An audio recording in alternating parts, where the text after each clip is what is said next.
Hey guys, CryptoDad here again. Thanks for joining me on the Saturday night live stream, live from Michigan, where you can throw out questions and I'll do my best to get them answered. We'll talk about Bitcoin, we'll talk about the news, we'll talk about altcoins, going to move some crypto around for you guys, and as always, I'll do my very best to get to your questions and see if we can't troubleshoot your problems here live.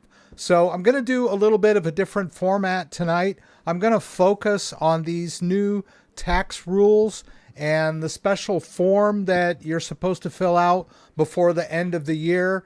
It was all kind of crazy. I think I referred to it last week. I gave you some links to a video by Andreas Antonopoulos, who had a guest on, and then I gave you a link to his guest's website about this thing called Safe Harbor. Well, I watched a video by Cryptotaxgirl, Laura, who was on the live stream back in March of 2023, if you guys remember. And her video was a lot shorter than Andreas's, and so I watched hers all the way through. I have a pretty good idea of what the story is, and I'll try to explain it to you in my succinct way. I know I'm very flattered and honored that a lot of people, when they leave comments and things, they'll say, "Oh, you explain it so calmly and coolly," and I try to.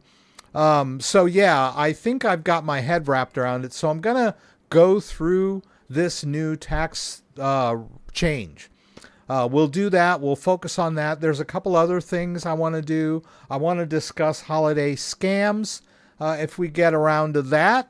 And so thank you everyone for being here. I just want to give everyone a warm welcome as we live in this liminal space called the space between Christmas and New Year's, which is kind of a holiday. It's not really a holiday. A lot of people have to go back to work, but some people take that time off. But I know that a lot of companies, you have to be pretty high up in a company to take this whole week off, because everybody wants this week. But anyway, here we are. Merry Christmas, Happy New Year, Happy Hanukkah, Happy Kwanzaa, all of those things that you do to be together with your family and acknowledge your God and your culture. It's just a wonderful time of year. I'm really happy to be here with you guys. So let's jump over and greet everyone that's here tonight. Let's see who we've got. Mark Schlossberg from Slovakia is here tonight. Good to have you here, Mark. Kenny is here. Kenny and Mark were here early. PJ Playhouse, Andreas Ebert. Good to have you with me again, as always, Mr. Miskey, Mayor P. You can ask a question. Whether I'll get to it, we'll see. But I do my best, depending on your question. If I cannot answer your question in full, I invite you to please shoot me an email. And I would like to apologize to anyone out there who sent me an email asking a question. I think I'm 11 days behind. I usually try to respond in, a polite manner, which is within 24 to 48 hours. But I get behind sometimes with the holidays and everything. 11 days is the oldest video that I can find that I haven't responded to. And I meant to get to them today, but I didn't. But if you threw me a question and you haven't received a response, I do go through my backlog. So be patient. I will get to your email. I'm just one dude. Let's see. Simona is here again. Gregory Wieland is here. Bobby is here. Good to have you. Dusted in Shadow. Average Joe from Southwest Michigan, my neck of the woods. Mr. Orange is here. Hans Hannah 350. Bob Haring and Alina's dad is here. Yay. Looking forward to tonight's segment. Taxes. Ugh. Yeah, I know. It's crazy. JDO is here. Thank you so much for your email, JDO. I've got it kind of pulled up over here. And maybe we can talk about some of those things that you brought up. The email that he sent me made me think about self-custody and I did want to address another rant in me somewhere, hopefully, about this whole idea of customer service when it comes to crypto wallets and crypto exchanges. It seems to be a big point of contention for a lot of people. My feelings on that are, this is self-custody, and, it really should be more about you taking self-responsibility, taking charge. I get it if the device is defective or you have a real problem, but if you just can't figure stuff out and you just want to talk to somebody, I think that's a little self-indulgent. I know a lot of people are going to disagree with me about all that, but we may or may not be able to get to my views on customer service. I'm a crotchety old man. Cassidy Arndt, thank you. So let's dive in here. Basically, what's happened is, and there's a couple of things too. Let's just jump in over here. I have this. Look into the description for all of the links that we're going to talk about tonight. A breakdown of what we're going to talk about. Laura's video. Now, as I said, Laura was on my program, and I think she did a pretty good job of this particular form. She did a great job explaining it. She did a great job of assembling the form that you can use to make this declaration. I know there are other people out there that have their forms. As I mentioned, there's another guy that was on Andreas Antonopoulos' show. He has his own tax services and he has his own form. But it's basically the IRS doesn't have it. So they just give you some vague instructions on what you're supposed to do. So I may be promoting her. I'm not getting any money from her, but I've met her. I think she's really sharp. I loved her video, so I don't want you to think, hey, I'm just here shilling for Cryptotaxgirl. She just happens to be one of the only expert crypto tax preparation services that I know of, and that I trust her to a certain extent because I've dealt with her before. I'm not saying there are other people out there that might be better or whatever. So I just don't want you to get that impression that this is just a shill for Crypto Laura's tax services. I'm just using her as my example because I know her. And so we've got a bunch of links down here to the instructions and the explanations. So if what you see on your screen of me talking, you're wondering, what is that? How do I get there? I've got it all down here. So don't worry. Just kind of hang with me and I'll go over this stuff with you. Let's see. And then I've got my agenda as usual. I've got my latest video, which is how to migrate Google Authenticator to, if you have a new phone for Google, Ledger Live, and Tangent. Actually, I dropped another video today, and that was why did Coinbase lock my account? Another dip into my views on customer service, and it's doing pretty well today. So that's actually the latest video, but as I mentioned, I did this one Christmas Eve, which is just, I was like, oh, I got a new phone. Let me show you guys how to do some stuff that I need to do on my phone. So I'm assuming there's a lot of other people out there that need to do this stuff too. And then a bunch of affiliate links and this one news story, which I just saw before the live stream started. And I'm like, really? More new rules from the IRS? This is a completely separate issue from these new tax reporting laws. This is a completely different thing. So I don't want to get all off track here, but I did want to throw this out there. This is a new ruling, and it looks like an attack on DeFi to me. That's just my impression. It's like, oh, come on now. Now I know, the normal person wants to abide by the law and pay their taxes, right? They don't want to, nobody, is trying to get over on anybody else. But crypto users are not, necessarily normal people. So there are a lot of people that I hear them in my comments and emails, and they're like trying to figure out a way to hide their income and their trading activity and their crypto proceeds from the government. And a lot of times they're using DeFi. Now, it's one thing if you are trying to, be independent using Bitcoin as a peer-to-peer way to trade value with other people. That's the government may not like that, but it's not illegal. But going on a DeFi and trading and hiding your capital gains is a no-no. And but now they're trying to crack down on or put requirements on DeFi.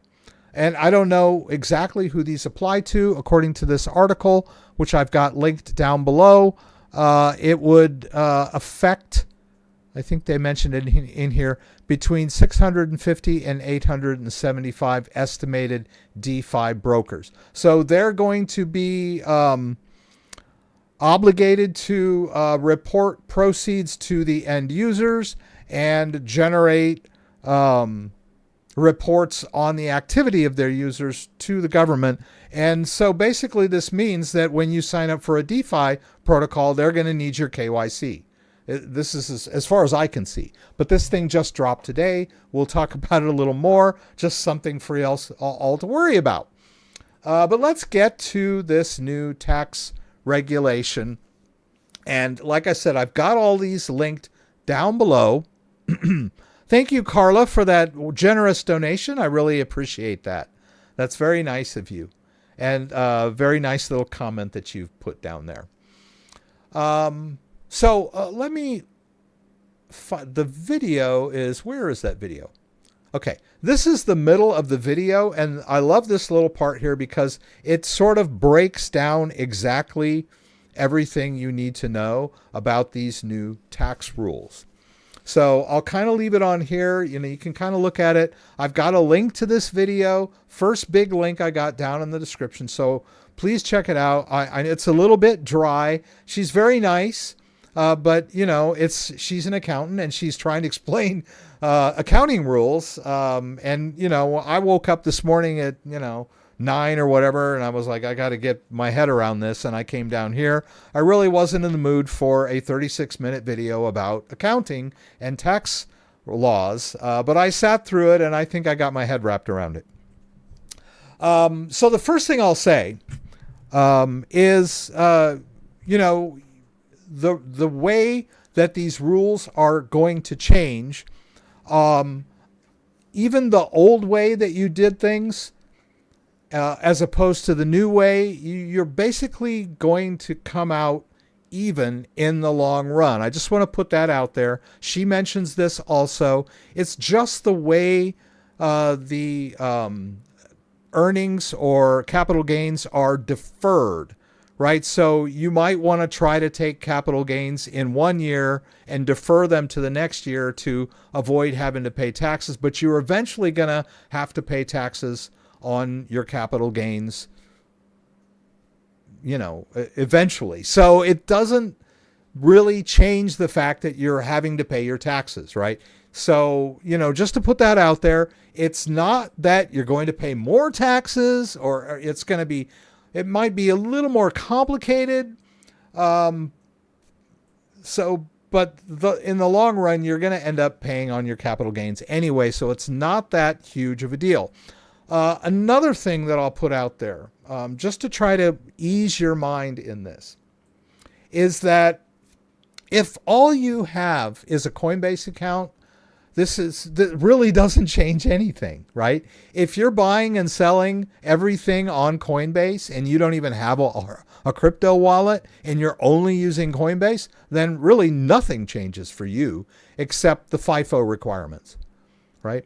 And if you've got Coinbase and a ledger, you're not in it's not a big deal either, right? How this really affects or makes it more complicated is for someone that maybe has 3 or 4 different wallets and 2 or 3 or more exchanges, right? That's where it starts to get a little complicated, but only in kind of tracing where things are going in and out, right? And you remember, all of that is on the blockchain. All of your crypto movement is on the blockchain. If you have a Coinbase account or a Kraken or a Gemini, you can get all of those transaction histories. They make it really easy, and they're going to have to start keeping track of your capital gains on their platforms anyway. So they're going to be issuing you tax forms too.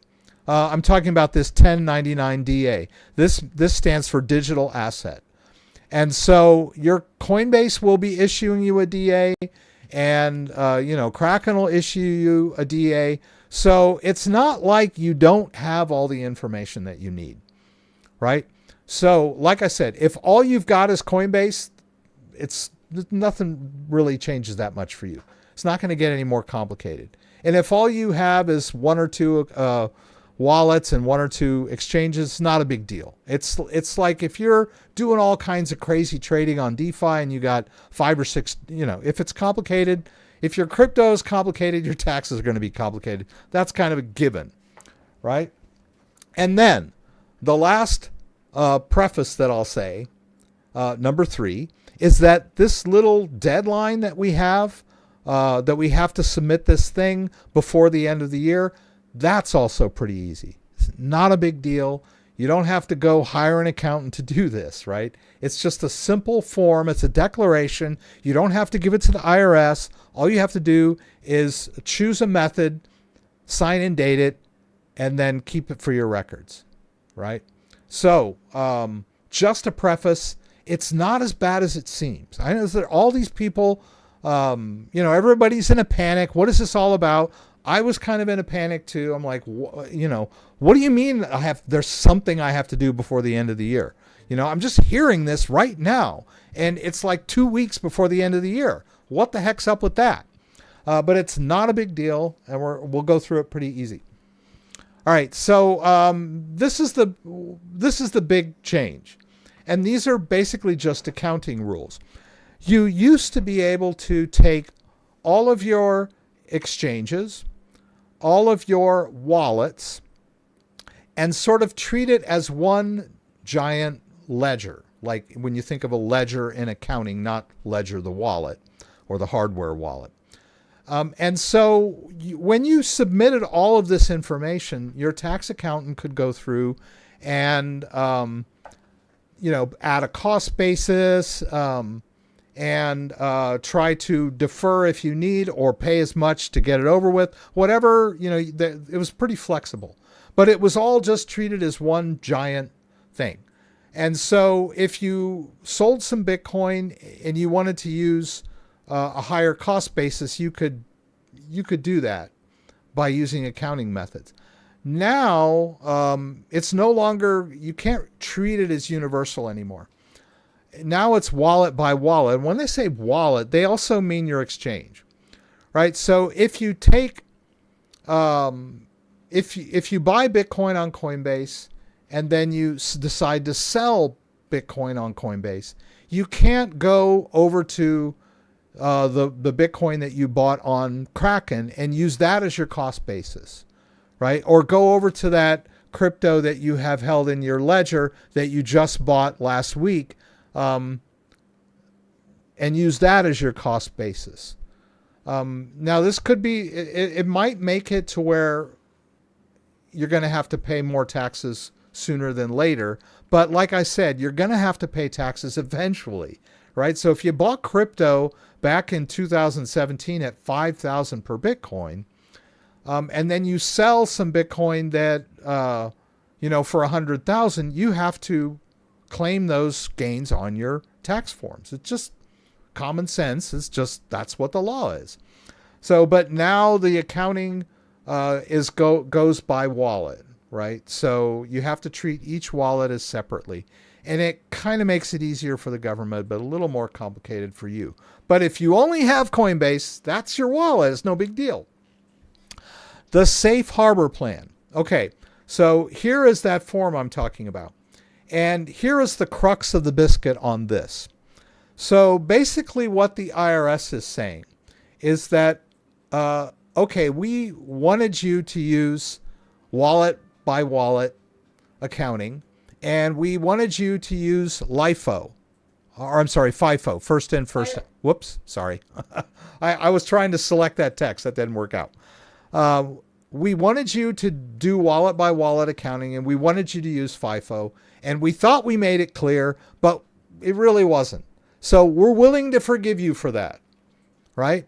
As long as you agree to start using the new method, then all of the taxes that you filed of the previous years are okay, right? You're not going to be in danger of an audit or whatever, right? That's what the safe harbor is all about. It's basically saying that the IRS will forgive you for your previous year's accounting methods, which, I mean, they were fine, right? But the IRS is kind of saying, well, these new rules should apply to all of your previous tax stuff. But we get it. We weren't very clear. So we're going to give you safe harbor. We're not going to make you go back and redo all your taxes as long as you fill out this simple little form. That's basically what they're saying here. If you don't fill out the form, then they might say, well, you might, since you didn't take your safe harbor, now these new tax rules are going to apply to all of your previous tax preparation over the last 5 years or whatever that you've been doing. So you don't want that to happen. And you want to be able to do 2024's taxes using the old methods because, they're more advantageous, I guess, if you want to say it that way. Right? But in the end, you're going to have to pay your taxes on all your capital gains anyway, right? And then this FIFO requirement is just an accounting method of first in, first out. So if I bought Bitcoin at 5,000 in 2017 and I sell Bitcoin today for 100,000, I have to take that $5,000 purchase as my cost basis, the earliest one. So I can't use the Bitcoin that I bought in 21 earlier this year when Bitcoin was 50,000. I have to use the cost basis for the Bitcoin that I bought back in 2017, right? At 5,000 per Bitcoin. And then I think I briefly touched on this 1099 DA, which is what the brokers are going to have to issue to us. They may or may not have been issuing you a 1099 miscellaneous, but that's sort of like a voluntary thing on their part. And it doesn't really, it's not as specific. This is a lot more specific, and it has some areas where they're going to calculate your capital gains based on the trades you made on their platform, right? So if you bought Bitcoin on Coinbase and then you sold it on Coinbase, they're going to have their own 1099 DA for your capital gains and or losses. Kraken will have one for you for all the stuff you did on Kraken. You're going to get another one from your Gemini for all the stuff you did on Gemini. And, you'll be responsible for that because not only will you get it, but the IRS will get it, right? So it behooves you to make sure you have your accounting in order, right? Now, let's go over to that safe harbor plan. Let's see here. This is the article that I linked here, Understanding the Safe Harbor Plan. She's got a really good explanation here. She's got a link here for the instructions for her clients. And then she has the link here to the form itself. She also has a link to the IRS explanation of this if you don't, you want to read it yourself. I personally don't, but I might, right? And then she's got, watch her video, right? So as I mentioned, I have the video linked. So check out this video. She explains it. It's 36 minutes long, but it's worth your time and effort. she's got this article, which has some excellent links and a good explanation of these new tax rules. And then she has some instructions on things you can do to sort of snapshot your crypto holdings at the end of the year. But I'm not a tax expert, but I would venture to say that if you don't do this right at the end of the year, you do have historical data which will allow you to sort of generate this information. So it's, it's not going to be the end of the world if you don't get all of this done, right? But the form, you do need to get this form done. And what's weird to me is that's like, you don't have to show the IRS. You just have to sign and date it. Well, I could do that, in my sleep. I can sign and date a document. Who's to say that I didn't backdate it? I don't know. But honestly, you got to treat this honestly. So here's the form here. It's a digital allocation plan. As I mentioned, it is Laura, right? This is her form. She wrote this based on the expectations of the IRS and the instructions from the IRS. She's not the only person that you can get this form from. This is not an IRS form. This is just this is just to comply with what the IRS wants you to do. And basically you have to declare which method you're going to use. And she has a recommended method. And you can watch her video. I've got my example here. So I just took the recommended method myself. I don't know that you really need to worry about all the individual methods or which one you got to choose before the end of the year. I wouldn't stress over that. As I mentioned, you're going to pay your taxes eventually anyway. Doesn't really matter which accounting method you use, right? Of the new type, right? And then you just have to put your name, your signature, and your date. That's it. So you can print this out and read it through. And I think she's got the different methods somewhere. Here, right here, in this instructions. So that's highest cost allocated first, lowest cost allocated first, oldest allocated first. Those are the three different things to choose from, and she recommends this one.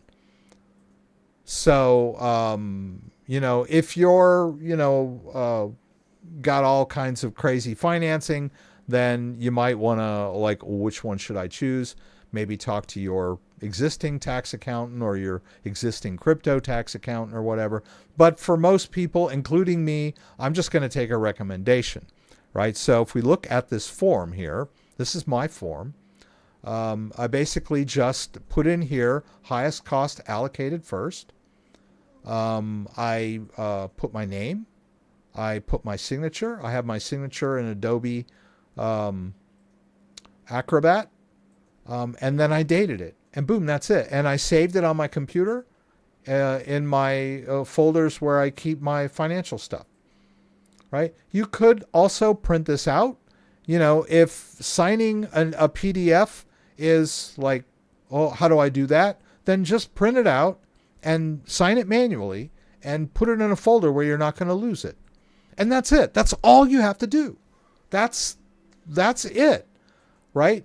Now, there are some additional things that you could also do, which would be easier if you do them before the end of the year, as I mentioned. I think it's here. She basically just talks about taking a snapshot of your token balances in your wallets and exchanges before 2025, but after you've done your stuff for 2024. So, probably if you're not planning on doing anything else, if you're just hodling and you don't trade that much, you could do it now. Basically, for me, I would go into my Ledger Live and I would just take a screenshot of my current balances in my wallet, and boom, that's it. You're done. And then you could also go to Coinbase and take a screenshot of, your portfolio in Coinbase as well. So it's not rocket science. The accounting stuff might be complicated, but taxes have always been complicated, right? So if you have an accountant that does your taxes, or you already have a crypto person that does your taxes, then, you're already, realize that it's too complicated. Yeah. So, I just wanted to throw up some more links for you. This is her site, which I have linked down below. Now, she's extraordinarily busy. I don't know that you would even be able to get your taxes done by her. Definitely not this year or before the end of the year. Maybe next year. You might be able to get her to do your 2025 taxes if you get on the waiting list early. But this is her site. And then she also has a school, or a lesson plan, a course. Thank you, a course that you can take to learn about how to do. Explains what crypto taxes are, how they work, what it's all about. If you're just like, hey, man, I don't want to be in the dark anymore. I just want to be up to speed on all this stuff. So she's got that. So she's got the tax preparation service. She has the course. And then she's got this video here. And then, these links here. Now, also, if we go into my description here and look at all these links, when she came on the program in 2023, she had given me a checkout code of CryptoDad that was good for a discount. I sent her an email today. It was an auto reply. She's out of town, or she's not available. She's taking time off for the holidays. So I wasn't able to get a confirmation from her of whether or not my CryptoTag discount worked anymore. But it couldn't hurt. I mean, if you don't have anybody else's discount and you're interested in her tax preparation, give it a shot. Maybe she'll honor it. I don't know. All right, so let me get caught up. Once again, I want to thank everyone for being here tonight. A lot of comments tonight. Carla, once again, thank you so much.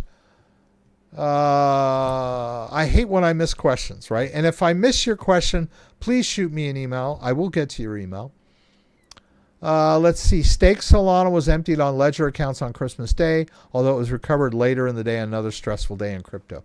Yes. I've been hearing some stuff about Solana staking within Ledger Live, and things going kind of crazy. Stake balances not showing up.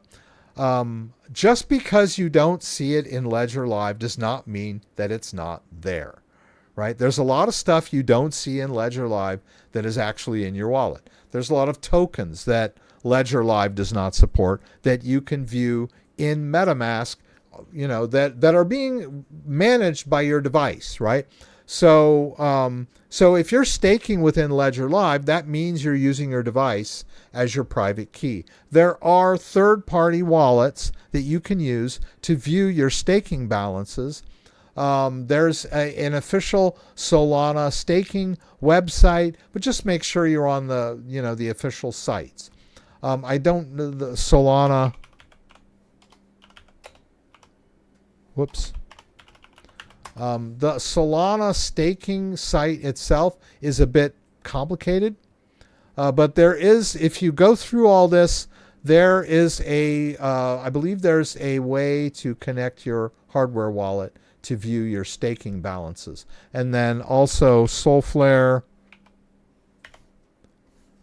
is a third-party Solana wallet that supports staking, and you can connect your ledger to this to view your balances, your available balance and your staking balance. And Phantom Wallet is also a Solana. Well, Phantom supports more than just Solana now too, but you can use this wallet in conjunction with your ledger to check your balances. So I know it's frustrating when things go awry in Ledger Live. Just remember that just because you don't see it in Ledger Live doesn't mean it's not there. It's somewhere on the blockchain. Very interested in hearing about crypto. Seems the IRS is making laws when they don't. Help me understand. There's no definition of what crypto even is. Well, yeah, it's not always handed to you on a platter. There are a lot of resources that you can use to find out what cryptocurrency is.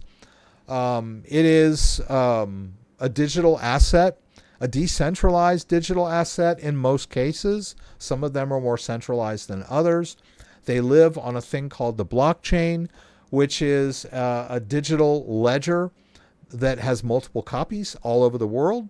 When a transaction occurs on a ledger, on this blockchain ledger, whether it's Bitcoin or Ethereum or Solana or any other cryptocurrency, that transaction or block is recorded on, and it propagates out to all of the nodes, right? So let's say there are 50,000 Bitcoin nodes running all over the world. There are probably more than that.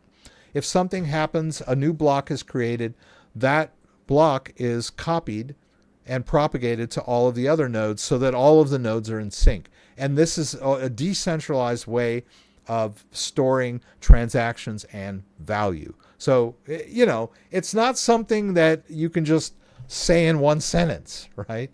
But best of luck with you. Stick with the channel. I've got a lot of videos explaining what crypto is. I got a new phone, a new Tangent. I have to see words to keep in a safe place now, and you have made vids about this already. Thank you. Yes, thank you, Matthew. I did a video on importing Tangent wallets into a new phone, and I've also done a video on setting up I am Siskabum. I hope I pronounced that right. Thank you for that subscription. I just recently did a video on the new Tangent Stealth wallet. Once we're done with getting caught up with comments, I'd like to move a little bit of crypto around for you guys. $50 bill in your pocket is self-custody. You are only responsible if you lose it or it's stolen. Yeah. There are no rules in the U.S. tax laws about crypto, so the IRS can't demand anything. They don't make the law. That's a good question there.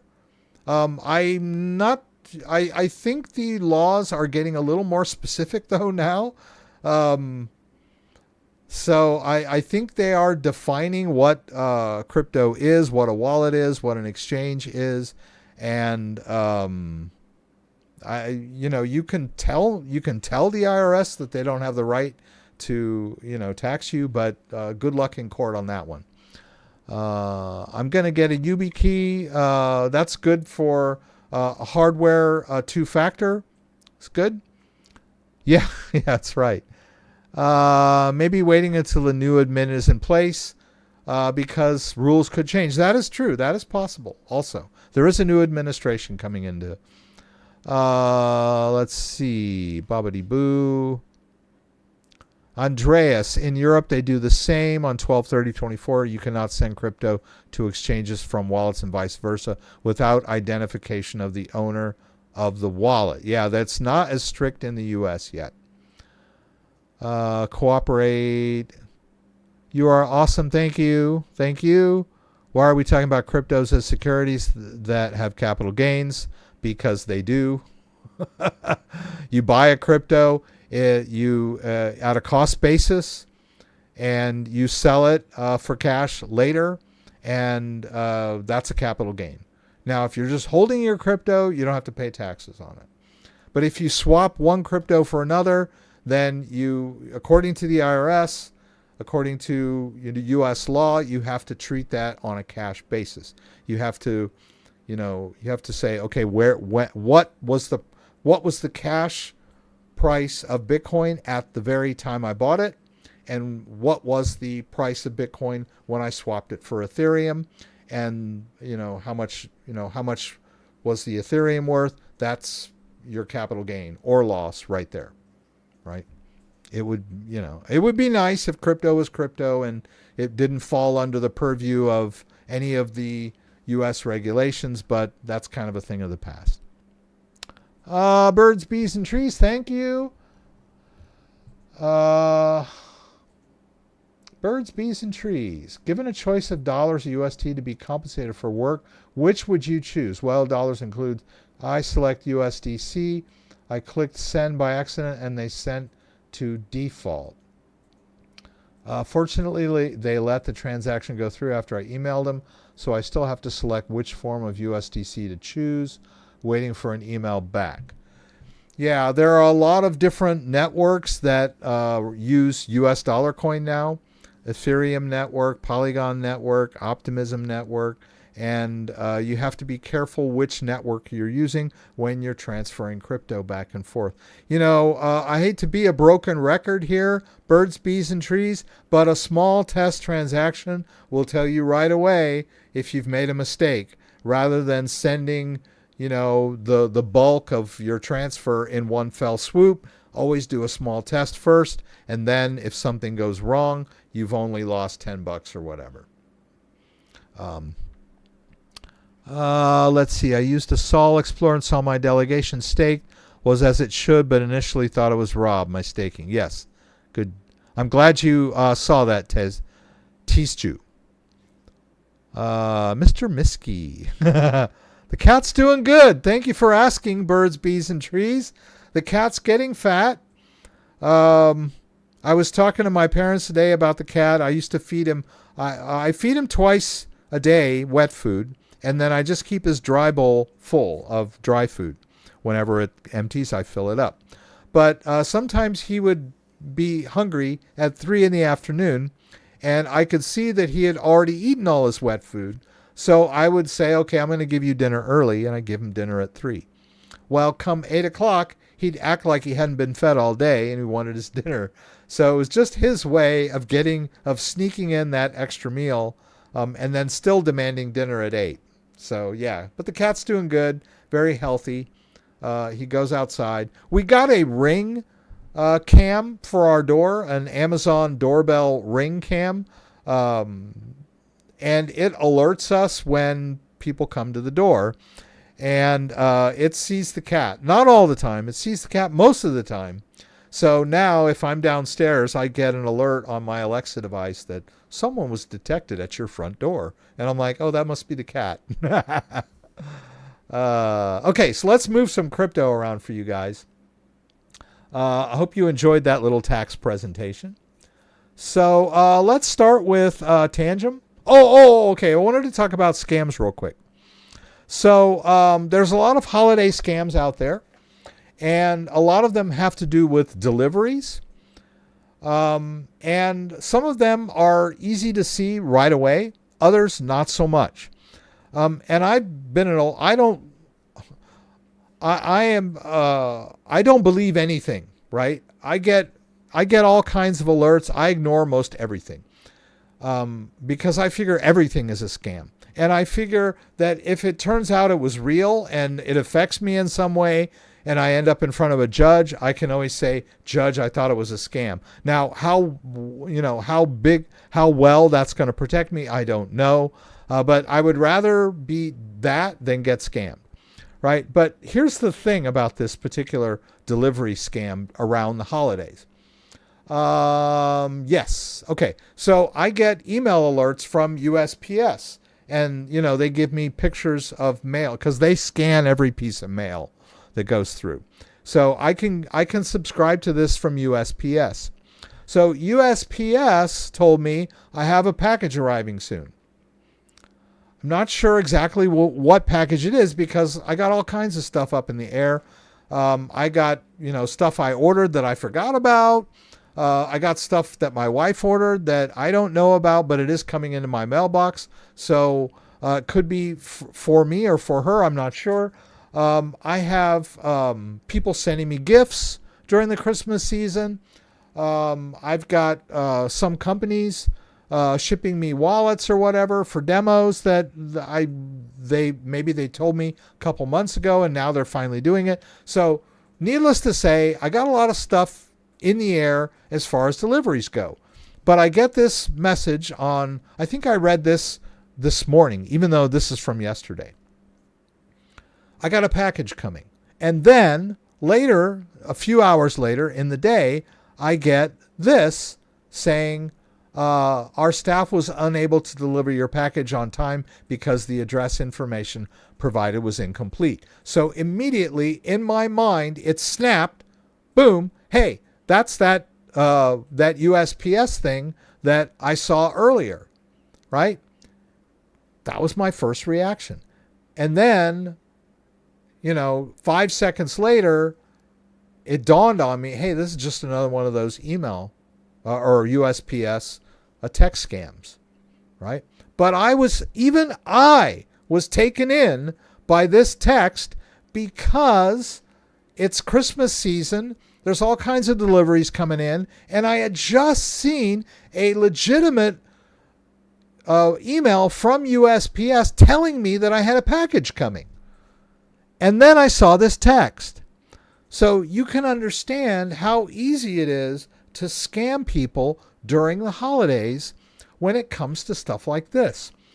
In addition to all kinds of deliveries coming in and delivery scams going on, you also have this year-end stuff happening, like the tax stuff we're talking about.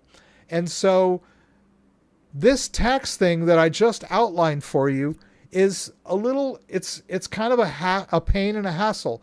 But scammers will take advantage of this kind of stuff because it's stressful and people are afraid of, getting audited. They're afraid of getting arrested.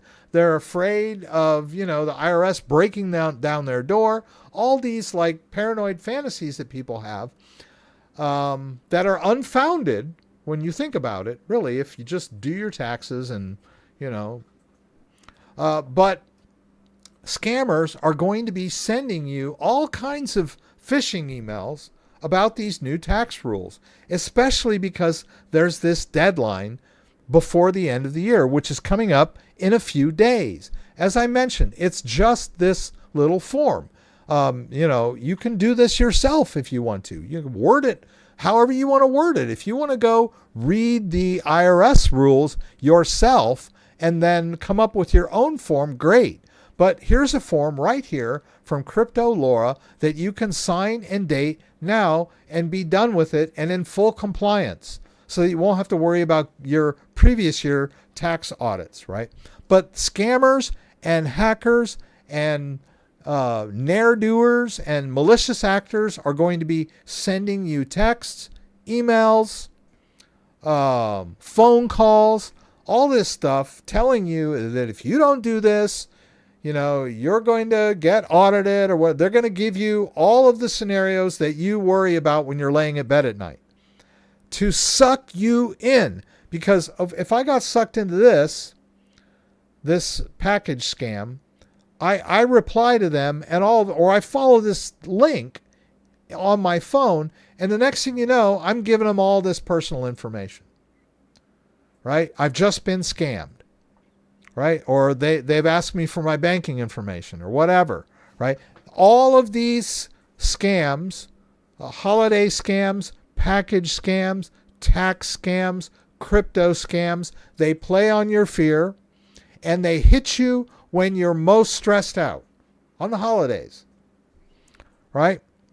So anybody that sends you anything and that has to do with, you better you're going to have to sell this crypto or move this crypto before the end of the year, or you're going to be in violation, all this fear porn that they're going to throw at you.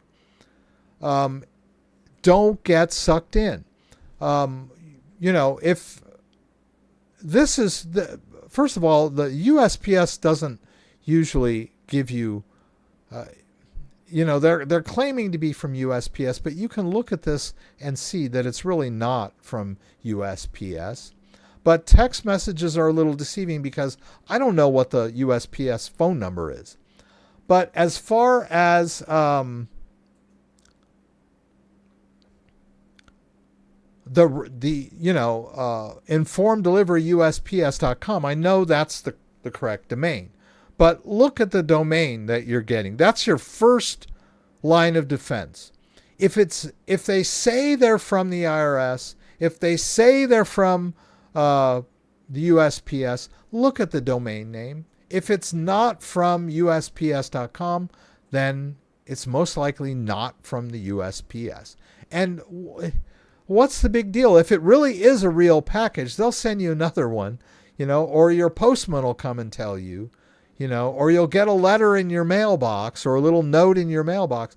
Worrying about, I got to jump on this right away, or I might not get, this, those new socks that my auntie sent me, don't get sucked in to all of this scam stuff, because that's what they want you to do. They want you to just react right away and get sucked in.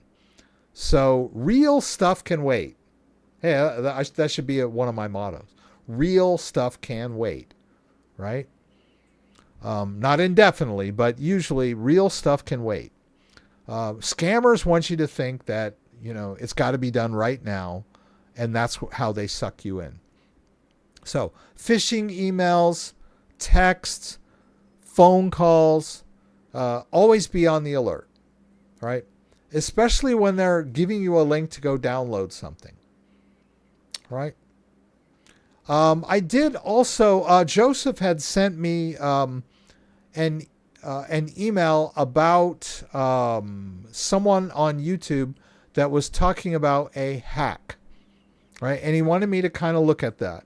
I did look at this video.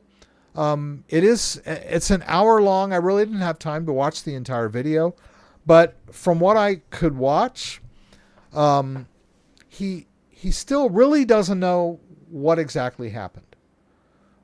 He's got a lot of blockchain information. Yes, the person in question did have their wallets drained, and we've got blockchain addresses. We can see that the money left his wallet and went over to some hacker's wallet, and then the hacker tried to cash out on this exchange or whatever. We can see all that. But that is really not what concerns me. When I hear somebody telling me that there's been a scam or a hack, I want to know what happened. How did it happen? And basically, this YouTuber, I'm sorry I don't know his name, Rob, great guy, by the way, great YouTube channel. I should put a shout out for digital assets in my thing. But I want to know what happened. He doesn't know exactly what happened. From what he knows is that his friend told him this happened and has submitted his computer to the FBI. But the FBI has not finished its forensic analysis of this guy's computer. So we still don't know exactly what happened, right? But when you see this or that hack, the fear is always that somehow your wallet has been hacked. And that is usually not what happens, right? There is this little FBI response. This is kind of the documentation here. And the FBI is saying, okay, we can infer that the attacker was using an Android emulator. This emulator functions as a simulated Android phone with a virtualized environment where they can deceive services like Google, Hotmail, Coinbase into believing they are legitimate users with a mobile device. In reality, the attacker is likely operating from a computer, creating numerous emulators to perpetuate scams against many individuals. This individual had his exchange accounts drained and his wallets drained. But basically, this little snippet from the FBI, if this is from the FBI, basically just says that the guy pretended to be our victim when he went to make his withdrawal.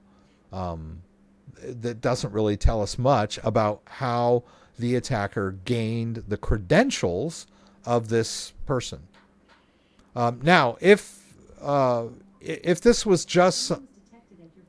Hey, that was the Alexa telling me that someone was detected. I think it must be the kitty. Sorry,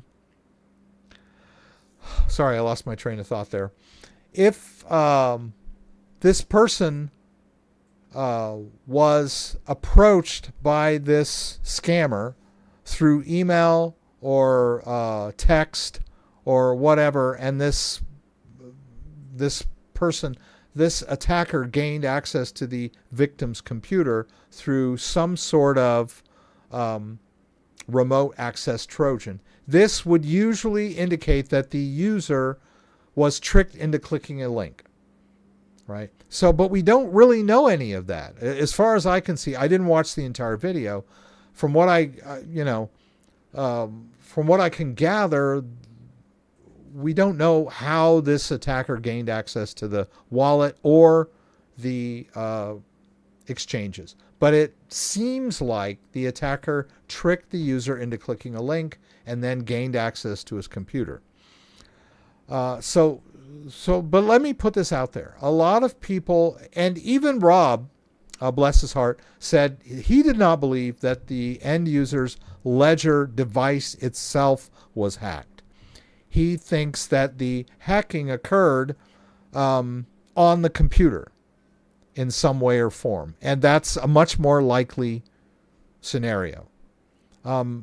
Also, the end user could have been tricked into revealing his credentials or his seed phrase and then was too embarrassed to admit it, or didn't realize they were doing it, or had the seed phrase in a text file on his computer and then got the computer, the attacker that had remote access to his computer found the text file on his computer.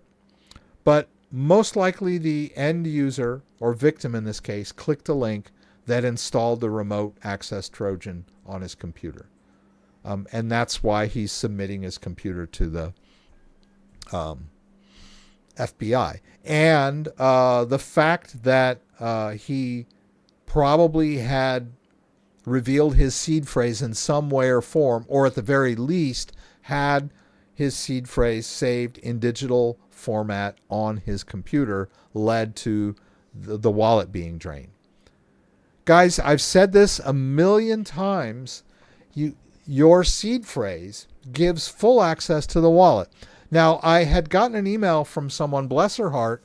She was under the impression that after she revealed her seed phrase, that somehow she could go into her device and do a full reset to prevent the attacker from draining her wallet. That's not how crypto works. You cannot reset your device to prevent someone from gaining access to your crypto if you've already compromised your seed phrase. Once that seed phrase has been compromised and an attacker has access to your seed phrase, that's the 12 or 24 words, they can set up, they can do a restore on their device. They don't need your device anymore. They've already got what they need to get full access to all of your crypto. And 99.99% of these drains, these wallet drains, well, I'm sorry, that's an overestimate. Most of the drains are due to a compromised seed phrase in some way or form. You gave it out on the phone, you typed it into a website or a chat window or a text window or whatever. That is the number one way people get hacked, tricked into revealing their seed phrase.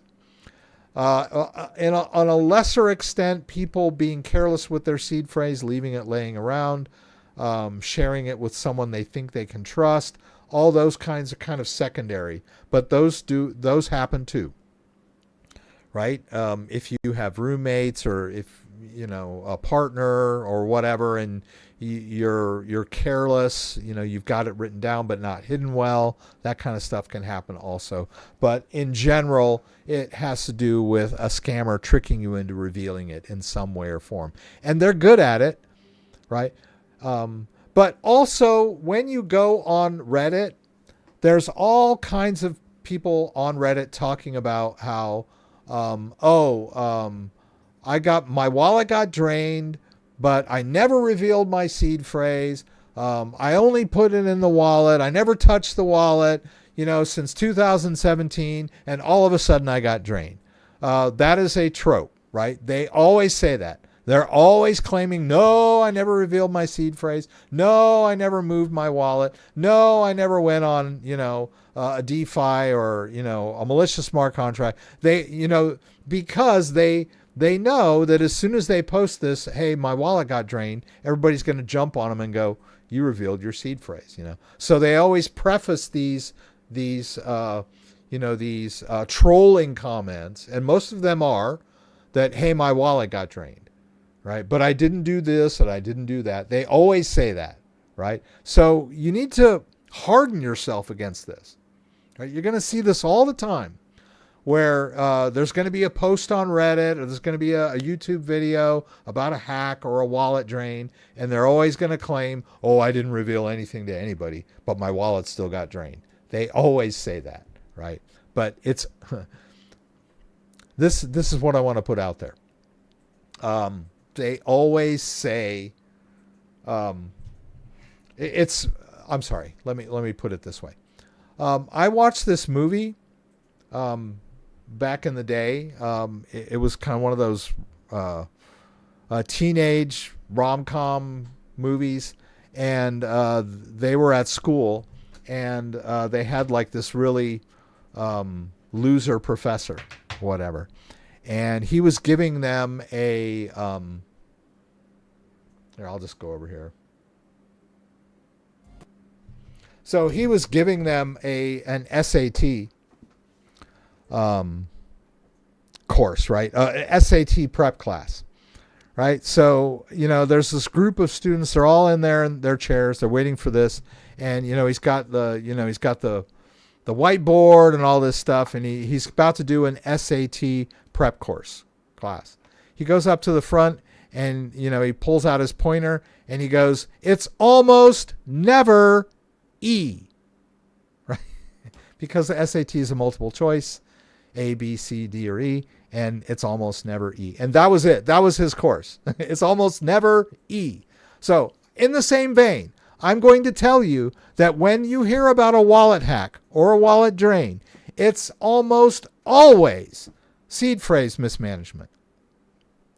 You can bet your life on that because the ledger has never been hacked.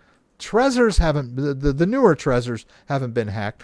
And even the ones that did get hacked, those were tampering attacks when the attacker had special tools, special knowledge, and had physical possession of the device. People are not getting their ledgers and their Trezors hacked remotely. It does not happen, right? And all of these stories that you hear on Reddit, on YouTube about, hey, my wallet got drained, are there to scare you and to get clicks and to troll you. It's almost always the seed phrase.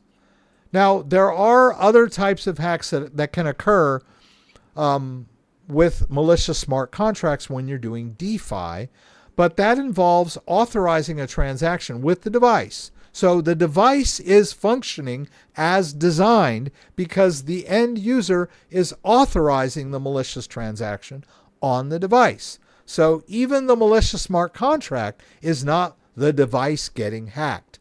There was a hack of a kind of a DeFi protocol on Ledger a year or so ago, but even that was not a hack of the device. That was the hack of a connection library, and that was unfortunate, but that was still not a hack of the device, right? So most of these hacks are someone revealing their seed phrase. It's just, that's just how it is, and they just need to fess up and realize that. So let me get caught up over here. Let me go back to live scene. Once again, there were a few things that I wanted to talk about tonight. Maybe I just don't have the energy. I don't want the stream to go on too long. Let's go back here. Let me see.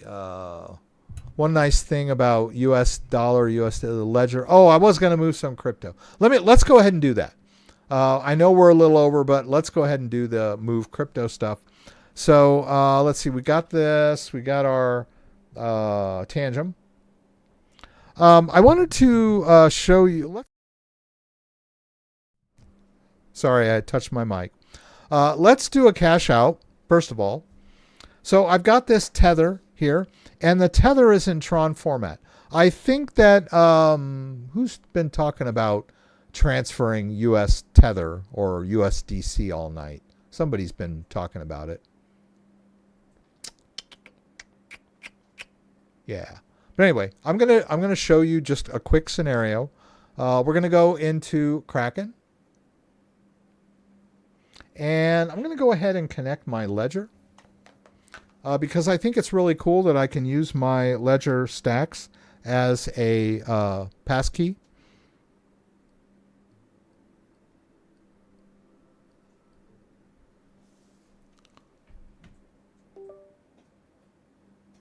If this thing works still.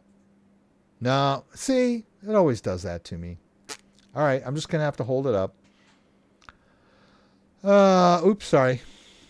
Ah! Okay, I'm just going to hold it up, okay, to this camera.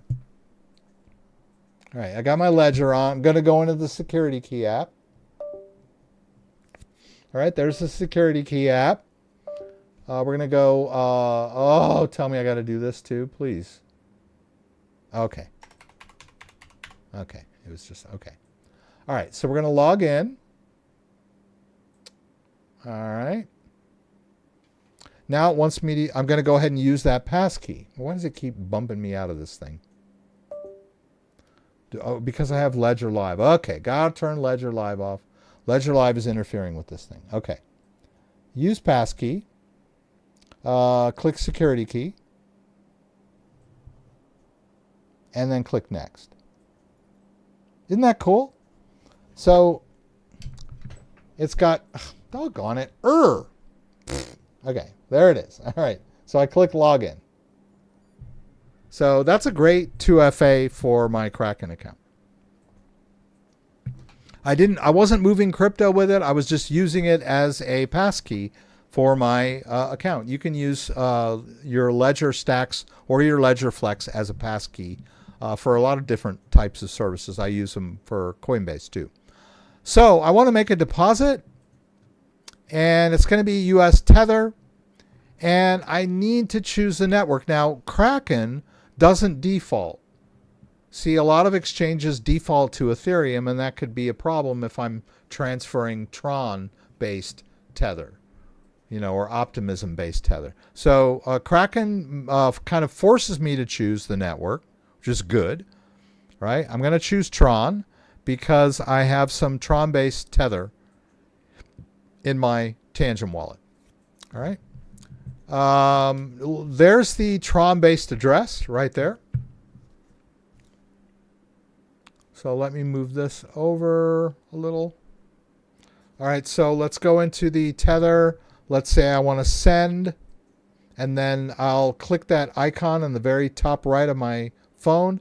Gives access to the camera, and it scanned that code, right? So there's the Tron address of where I want to send my Tether. I'll go to next, and then I'll choose max here, and then I'll choose next. And I don't know why they charge me so much Tron for this. They're going to charge me $7 in Tron, which I've never been able to quite figure that out. I always thought Tron was supposed to be ultra cheap. You can't really see that charge, can you? There, $7.05 they're going to charge me in Tron. So I'm taking the Tron hit. I'm going to hit send. I'm going to hold the card to the back of the phone, and off it goes. Right? That was cool.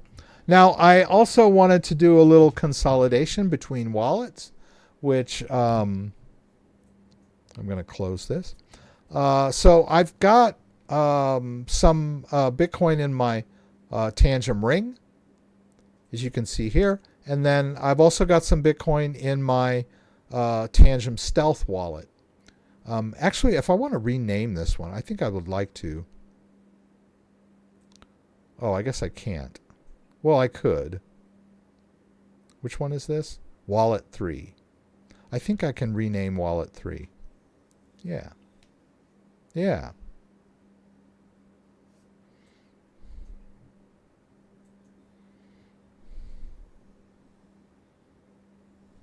Okay. And then I can also rename wallet 2, which is the Tangent ring. Whoops. Okay. What did I just do there? Oh, okay. Okay, this is wallet 2. But I'll just put ring.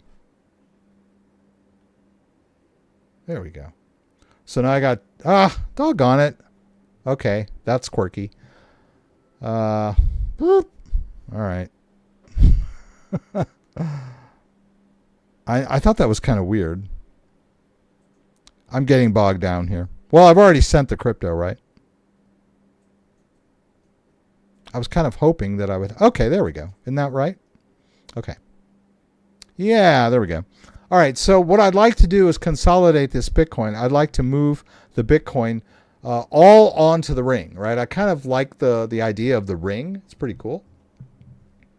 Right? And I'd like to be able to have maybe, a few $100 worth of Bitcoin on my ring so that if I ever encounter somebody like kind of out and about, I can just kind of demonstrate to them, hey, why don't I send you like $5 worth of Bitcoin, whatever, and show them how the ring works. Pretty cool. I love Tangent. Love Tangent cards, love Tangent rings. So, but let's go ahead and consolidate. So I'm going to get the Bitcoin address here. Let's hit receive. Going to copy that address into my clipboard, easy peasy, and then we're going to go back over to the stealth and we'll go to this Bitcoin and we'll say send. And then instead of scanning a QR code, I'm just going to paste that in there. Right? Easy peasy. Let's just get this out of the way. We're doing Kraken, right? Okay, that's fine. Oh, yeah, we're not worrying about Kraken, right? We're done with that for the moment. Let's hit next. Now, I'm going to do max. Now, which card do I need, right? I need the card from the sending wallet. I'm sending from the stealth wallet, so I need the stealth card. So I got the stealth card ready. I got my phone ready. I'm going to hit next here. And then I'll hit send. And then I'll hold the card up. And off it goes. Right? So now I've just sent Bitcoin from one Tangent wallet to another. It takes a while to confirm on the blockchain with the Tangent wallet. Bitcoin is kind of slow. So that's okay. So, but sooner or later, we're going to see all of the Bitcoins consolidated onto the Tangent Ring wallet. Pretty cool stuff. And let's see, let's check Kraken. The tether comes in pretty fast, right? So now that the tether has hit my Kraken account, it's basically Joker's Wild tether. I can trade it as tether for whatever I want, right? It's not on a network anymore. The network only counted when I transferred it. Once it hit Kraken, it can be withdrawn in any form of network. So if I wanted to withdraw this, I could choose to withdraw it on any other network now. It's Joker's Wild tether.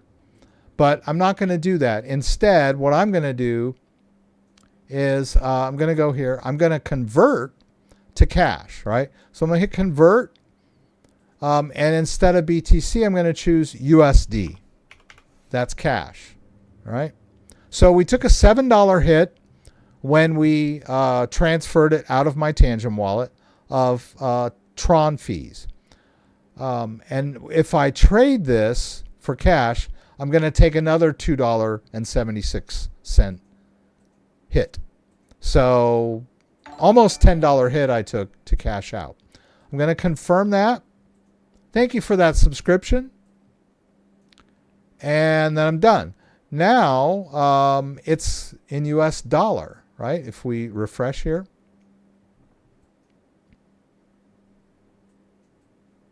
So as US dollar, I can simply withdraw it to my bank account.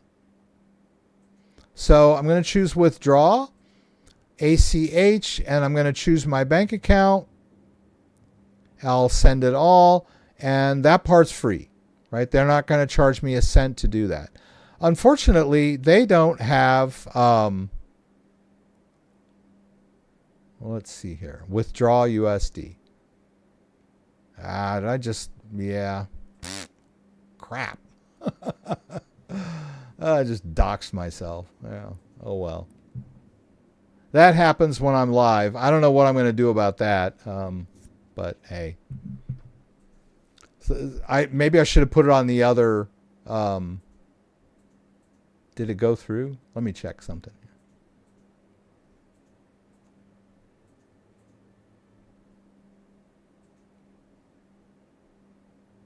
I think it went through. Yeah, it did. Yeah. Yeah, I dox myself a lot when I'm doing these live streams because I'm trying to show you how stuff works. Kind of sucks. Ah, well. Another day, another dox. Well, it takes two-factor to get into my bank account. Where are we now? I think I'm going to wrap it up after those. So, there were some other things I wanted to talk about. I'll do those as standalone videos because I'm out of energy right now. I don't have the energy for a rant tonight. Maybe I'll do one tomorrow. Can you test another wallet software, not Tangent, to see if the UST on Tron is still that expensive? I could, but it's already in my Tangent wallet. Right. But yeah, I could move some of it to a different wallet. Like maybe Tron Scan or something, and then put a little Tron in the Tron Scan wallet and see if when I transfer it out if it's cheaper.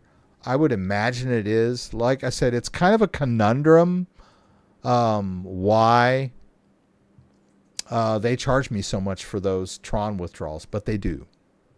So I've just kind of learned to accept it. Not real happy about it, but yeah. Is Coinbase or Kraken better? That's kind of a personal thing. Kraken has been around forever. So is Coinbase. They're both U.S. based. They're both, audited. I don't know if Kraken is a publicly traded company.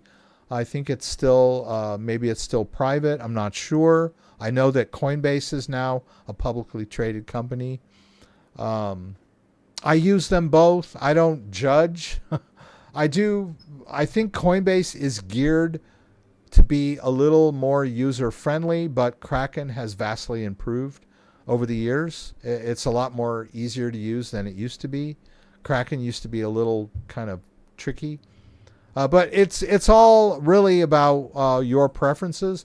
And if you use it on a fairly regular basis, you get used to the interface. It's not a big deal. I think that, I'm thinking about JDO had mentioned some of the things in his email were that people should practice transactions on a regular basis. I'm going to get this guy out of here if I can. Doggone it. Come on, Rex. Oh, there it is. It's hard for me to see this. There we go.